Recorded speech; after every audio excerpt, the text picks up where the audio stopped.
Now, as I stated earlier, a hydrogen atom is just a proton with an electron orbiting it.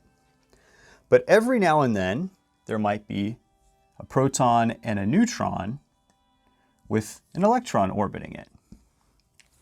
Now, you may recall that what I said earlier is it's the number of protons that determine an element. It's not the number of neutrons. So this top structure, one proton and one electron, is hydrogen because it has one proton. And this bottom thing with one proton and one neutron and one electron is also hydrogen. There's also one proton, two neutrons with an electron orbiting it, and we call this hydrogen. So these are all hydrogen. Sometimes elements have different numbers of neutrons. This one has 0 neutrons, this one has 1 neutron, and this one has 2 neutrons, but they're all hydrogen atoms. So how can we tell them apart? Well, we call these isotopes.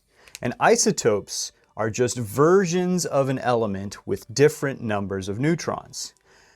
Now, neutrons, because they don't have a positive charge or a negative charge, they're neutral, have no effect really on the chemical properties of that atom. So hydrogen with 0 neutrons will bond with oxygen to form water. Hydrogen with 1 neutron will do the exact same thing. It'll bind together with oxygen to form water. Hydrogen with 2 neutrons will do the exact same thing. It'll bond together with oxygen to form water. So all of these basically chemically behave the same. What is different about them is that these neutrons do have mass.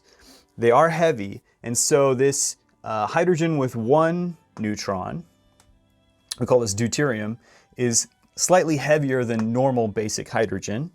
And this hydrogen with 2 neutrons, we call it tritium, is heavier than the deuterium and the normal hydrogen. So there are kind of physical property differences between these different isotopes, but they basically behave chemically the same.